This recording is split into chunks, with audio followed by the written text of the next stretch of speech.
Welcome to MWEB's Entrepreneur Zone. Today I've got Kirsty from Wriggle and Rhyme with me. Welcome, Kirsty. Hi, Paul. Tell us a little bit about how you got started. Well, I'm a mum of three. I'm a wife, and I started Wriggle and Rhyme in 2008, really out of personal financial need. But at the same time, I was looking for a music group to attend with my 18-month-old son. And I just couldn't find anything in our area that really inspired or interested me. I'm a musician by training, a pianist and an orchestral percussionist, but I pursued a career in corporate marketing. And so I think the combination of those skills, as well as the desire to work from home, to earn a little bit of money, and the gap in the market, it was just a match made in heaven. And that was how Wriggle and Rhyme really got started. It started in my home with one class. I wrote one program, and we just launched it, and it's gone from strength to strength. So over that period now of 5 or so years that you've been doing it, you must have seen some changes in what you do. Absolutely. So as I said, it started very small with one program, and it's grown. We now have 12 programs running. I don't think I ever really anticipated that it would grow in the way that it has. I don't think we anticipated that we would have the response from the children and from the parents that we've had. And so, yes, we've had to adapt over the years. We've had to adapt the program, we've had to adapt the way the business runs, but it's been an exciting time. Explain a bit about the business model to us. When I started, as I said, it was me running classes. Very quickly saw that there was huge potential, and so I started taking on a staff team. And within 2 years, I had 7 people running 7 branches across Cape Town. But in an attempt to keep my overheads low and keep cash flow working, I was running a lot myself. I was running the admin and managing this growing staff team. And I just got to the point as a mom with a young family where it was just too much. And at the end of 2010, I was almost at the point of giving up. And I ended up having a conversation with my father-in-law, who's a very astute businessman. And he said to me, "You're onto a good thing." He said, "It's the business model that's at fault." And of course he was right. But I was right in the fog, so I couldn't really see for myself. So him and I got together, and over the course of the next year, we spent time reworking the business into a different entity, if you like. We explored different franchise models, and after a lot of research, realized that the best way forward for us was a license model. What that meant was all the material had to be rewritten in such a way that we would actually have a product that people could license as a work-from-home business model for themselves. And so that was the beginning of a new era for Wriggle and Rhyme. So rather than employing staff directly, we now have licensees that license the program and use it as a way to earn income for themselves from home. I think a lot of mothers want to be able to work from home, want to be able to work flexibly. What advice would you give them about starting a small business? Because obviously it's about juggling a lot of different things. Absolutely. And actually that's something that I've been very passionate about. I think my own journey is one of juggling many balls and just praying that none of them drop all at once. So I think I've been passionate with Wriggle and Rhyme. I've seen the potential for moms and really just coming up with something that other people can take and run, even if it's just for this stage of life. In terms of advice, I would just say start small. Do something that you really love, but also be savvy about what customers want and make sure that you're actually providing a need that the market can support, rather than just doing something that you think is a great idea, but actually no one wants to spend money on. Because all of us need to earn a living, and that's what it's about at the end of the day. And when you're building this business out, how do you ensure the quality? Because it's all about the experience that the children have. How do you ensure that your licensees provide the right quality? Well, actually, the ethos from the beginning has been quality, and I think that's how we've really differentiated ourselves in quite a competitive market. But we realized very early on that we actually have 2 customers. We have the children themselves who attend the classes, and then we have the parents who are the decision makers. The children, for them, it's all about the experience of the class. It's about engaging with the teachers and with the material itself. For the parents, it's actually about us making their lives easier.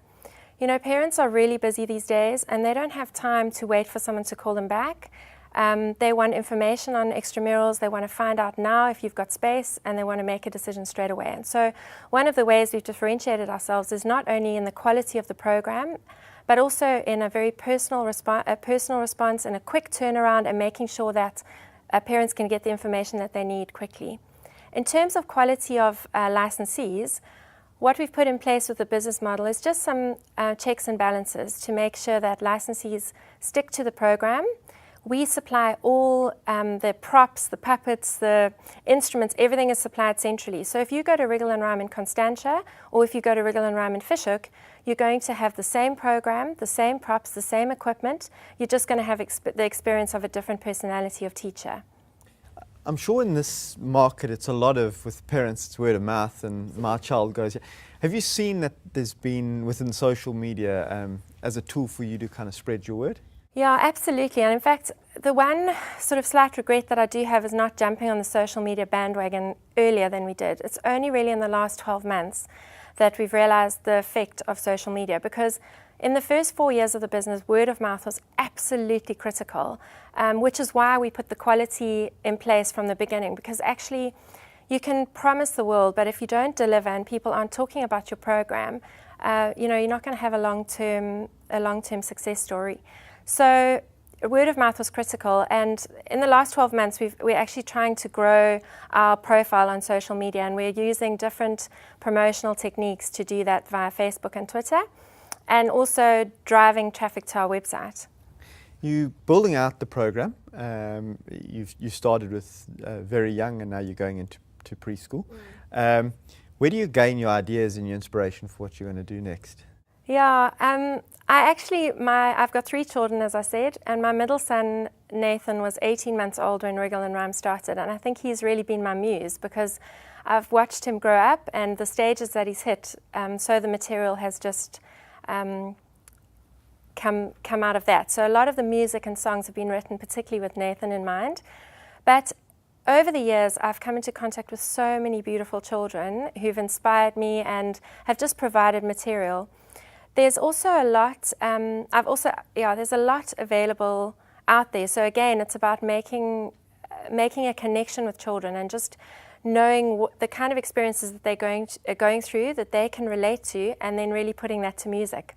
Kirsty, can you tell us a bit about how online has impacted your business? Yeah, from the word go, I realized that the way that we were going to reach parents was through a website, because moms are busy. They've got small children. They don't actually have time to make a call even in the day sometimes.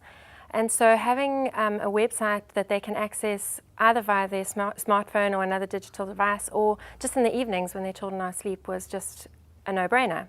But obviously you've got to have a strategy with a website, because everyone thinks, great, let's have a website. But actually, what is the purpose of the website? So to make sure that we've got the right content on there so that the moms can find out not only about the program, availability, costs, all of that kind of general admin kind of info, but also a little bit of an experience of a class. So just really to make sure that, again, we're making moms' lives easier, the web has been critical to our marketing strategy. And have you used your network of contacts to kind of grow the business? Over the years, we've built up quite a significant database of customers that have either inquired about Wriggle and Rhyme or have been to classes, or are currently at classes. So we've got this really robust database. And yeah, we've used that very effectively to drive traffic to places like Facebook, to run promotions and general marketing initiatives. So that's also been a really important part of the strategy. Getting back to the difficulties of running a business and being a mother, how have you balanced and juggled those two things, particularly as you started running the business from home? Probably quite badly, I would say. No, look, it's a constant juggle. I think, again, for me, it was always just staying focused on why I was doing this. And the reason that I started Wriggle and Rhyme was because I wanted to be at home with my kids and I wanted to work around them. But, the reality of life is such that we need to earn money and we need to juggle lots of things. So it's just trying to work out what's best for you and your family. And there have been challenges. I think having your office at home is always going to be a challenge with children because work never goes away. But then the flip side of that is that you can work in between when other things are going on in life. So the pros and cons are always around. I think the other thing about working from home, which has been marvelous, is it just keeps your overheads down. So while I'm trying to grow the business and actually use profits to invest back into the business, back into new business development, into the creative process, I haven't had crippling overheads, paying rent and all those kind of things. So yeah, there are pros and cons, but I think overall it's been a wonderful experience, and actually I'm very, very grateful that I've been able to start something from home and juggle things around my family. And I presume many of the licensees are in the same situation that you're in. Absolutely, and in fact, as I said, I'm passionate about really attracting women like myself to the business, to the Wriggle and Rhyme family, if you like. So women that are in a similar situation with families that they're trying to work around, but perhaps don't have the correct set of skills to start their own business, or don't want the financial risk of having to outlay on something where there are no guarantees. With Wriggle and Rhyme, to license the program, you're taking on a model that is already successful.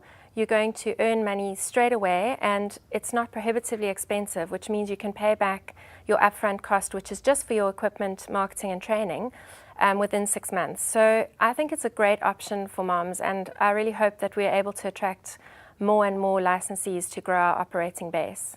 It's an important element of growing your business is selecting the right people to partner with in terms of the licensees. What do you look for, and how do you judge whether someone's going to be successful at it? Obviously, because Wriggle and Rhyme is a music-based program, you need to have some music ability. You need to be able to keep a rhythm and sing in tune. That's quite important. You need to be happy to sing in front of other people, because there's a performance element to the program as well. In terms of personal qualities, we want women at least that are hungry for success. So women that are keen to work from home, keen to make a go of it. And actually we know that with the right type of people, we've proved that with our existing licensees, the right type of people and the right training, it's a recipe for success. So really some musical ability and a hunger for success. Kirsty, you've done well over these 5 years to grow the business, set up a fantastic model. What's next for Wriggle and Rhyme? Well, we're really excited because in the last 2 years we also spotted a gap in the preschools market for a locally grown, if you like, music program. And so for the last 2 years we've been extending our product line to include a program for 4 to 6 year olds. We started initially with running the 2 to 3 program in preschools, and it was so well received that we realized we actually needed to extend our program line so that we could offer schools the whole bang shoot. Children come in at 2, 3 and they can have our music program right up until they get to grade 1. And so we're really, really excited about that. It's been quite an exciting creative process to watch our children grow from 6 months and now come back to run sample classes with these exact same children who are now 5 going 6, and watching how they're responding to the program. And obviously from a business point of view, it's an incredible opportunity for growth because schools represent volume. So you can go in and run a class or 3 or 4 classes back to back and have 50, 60 children per week in just that one school. So it's been a great fiscal opportunity, if you like, as well as just a creatively wonderful opportunity and very, very satisfying one to be involved in. Great, that brings us on to the rapid fire question. Yes. What's the best advice you've ever received? If you aim at nothing, you're going to hit it. And your best moment as an entrepreneur? Positive feedback and just watching the children respond. And your biggest mistake? Yeah, probably not recognizing the potential in the schools market a bit earlier on, and probably being a bit slow to hop onto the social media bandwagon. And what do you look for in people that you work with? Team players, people that are positive, people that are hungry for success. What qualities does an entrepreneur need to succeed? I think a level of determination to keep going even when things are a bit tough, and I think that you need to grow quite a thick skin. What inspires you as a small business owner? My father's inspired me with his incredible work ethic and business acumen, and my father-in-law with his ability to take risks and see the big picture. What would you do differently? Probably I would have looked at the business model a bit earlier than we did. And what makes South Africa a good place to own a small business? South Africa is a wonderful place to be living and working at the moment, and really supportive of entrepreneurs, dynamic environment, creative, What keeps you awake at night? My youngest son, who's 2 years old. And what gets you going in the morning? Every day is a gift from God, and I think just the opportunity to make your time count, whatever you're going to do with it, just to make that day count. Kirsty, thank you very much for joining us. Thank you. And thank you. We look forward to the coming weeks where we will present more entrepreneurs from South Africa. I'm Paul Hobden. Thank you and goodbye.